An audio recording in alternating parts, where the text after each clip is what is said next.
Nakatulala ako habang iniisip ang sinabi sa akin ng lalaking iyon, na Harvey pala ang pangalan. Pakiramdam ko ay hindi ito makatotohanan. There's something in my heart that unusual. Ngayon lamang ako nakaramdam ng ganoon. Lumulutang lamang ang utak ko habang kinakausap ako ng aming guro. Iniisip ko kung hihintayin ba talaga ako ni Harvey sa labas o hindi. Ano ka ba, Anya? Huwag mo nang isipin yung lalaking nun. Malay mo, umuwi na yun kanina pa. Umaasa ka naman, sabi ko sa sarili at biglang natauhan sa sinabi ni Ma'am. Anya, iha, mawawala ako ng 3 araw. And as class president, I want you to handle your classmate tomorrow. Is it okay? Tanong ni Ma'am sa akin. Tumango lang ako at sumagot, yes ma'am, don't worry. Mauna na po ako. Pagpapaalam ko at umalis na. Dali-dali ako naglakad papunta sa upuan ko kung saan doon nakalagay ang aking bag. Napalingon naman ako sa katabi nitong upuan dahilan upang bumalik na naman sa aking utak ang sinabi ni Harvey kanina. I'll wait for you later outside. Hanggang sa nakalabas na ako. Ng aming silid-aralan ay nanatiling nakayuko lang ako. Hindi ko may paliwanag ang nararamdaman ko. May parte sa utak ko na iniisip na nagbibiro lang ang lalaking iyon, ngunit may parte rin na sana totoo ang sinasabi niya. Pero bakit ba ganito ang nararamdaman ko?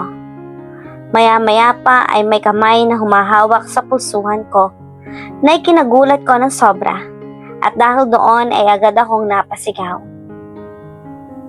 Palakang buntis, sigaw ko at agad na hinanap kung sino man ang humawak sa akin.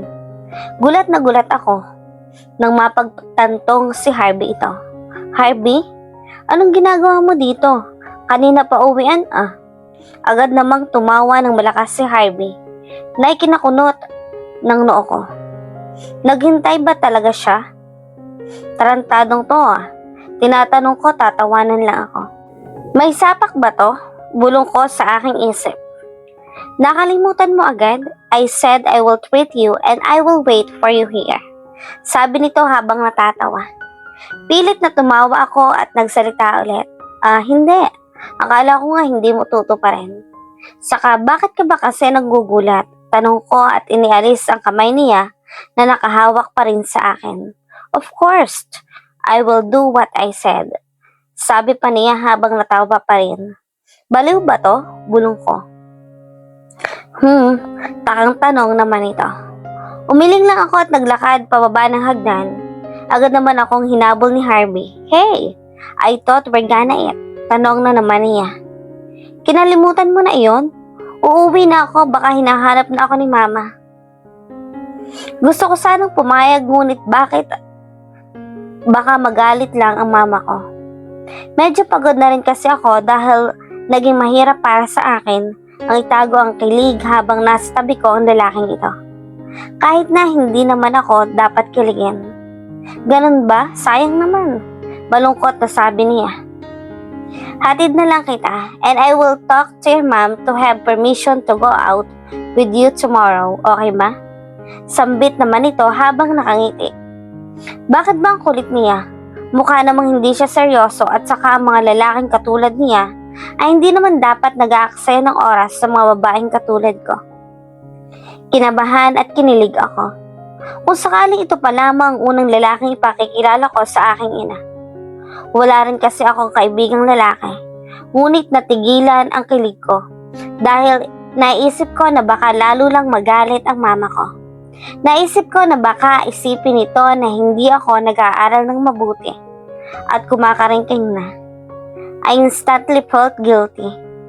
I don't want my mom to think that I have already boyfriend and I'm not focusing on my studies. Naku, wag na. Saka may pinagagawa sa akin si Mama. Utal na sabi ko. Napansin ko na naman na malungkot ang mukha ni Harvey. Ngunit ngumiti ito ng pilit at kumaway sa akin. I see, it's okay. I understand. See you tomorrow, sabi nito, halata sa tono nito na malungkot ito.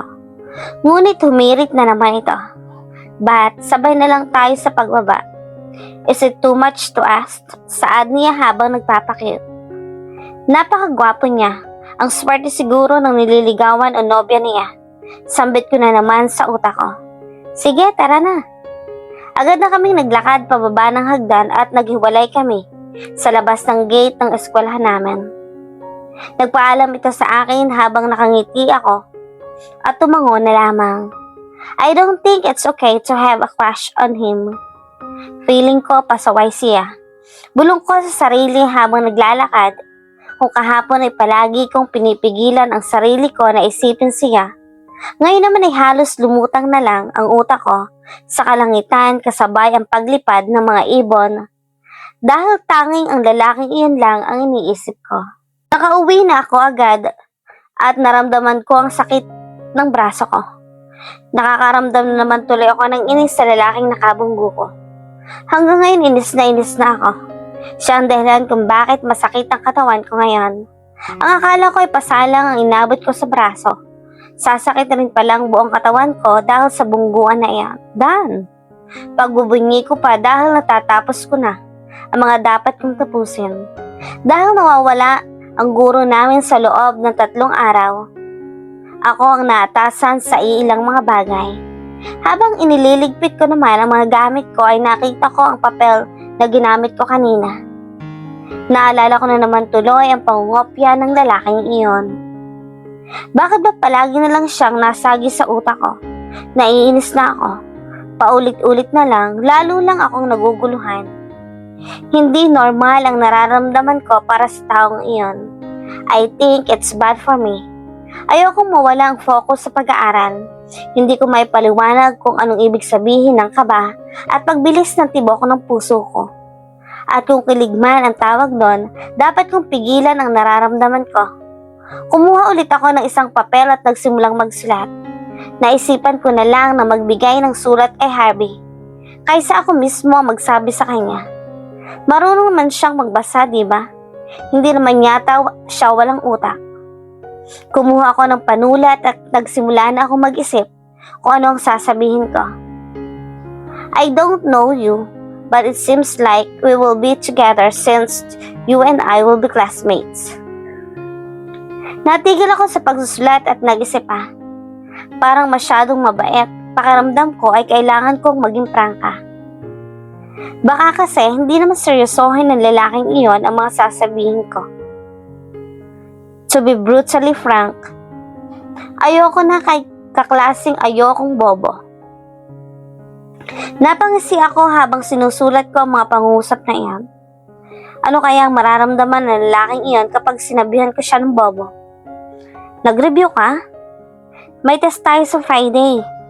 Iyon ang huling pangungusap na inilagay ko sa sulat. Muli kong binasa iyon at muli rin akong natawa. Para bang nag-i-imagine ako ng reaksyon ni Harvey. Tuluyan na ako nagligpit ng mga gamit ko at kasunod noon ay nahiga na ako sa aking kama. Tiningnan ko ang aking telepono. Tahimik at mukhang tulog na rin ang mga kaibigan ko. Mukhang nakalimutan na agad nila ang pang-asar nila sa akin kahapon. By the way, thank you. See you later, lab. Biglang pumasok sa utak ko ang boses na iyon. Ang boses ng lalaki na tinulungan ko na ngayon ay kaklase ko pa. Agad akong tumayo at hinampas ko ang sarili ko upang matauhan. Stop it, Anya.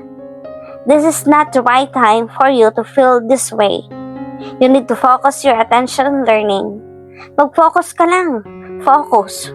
Dahan-dahan akong humiga at pinilit ko ang sarili ko na pigilan ang pag-iisip tungkol sa lalaking iyon.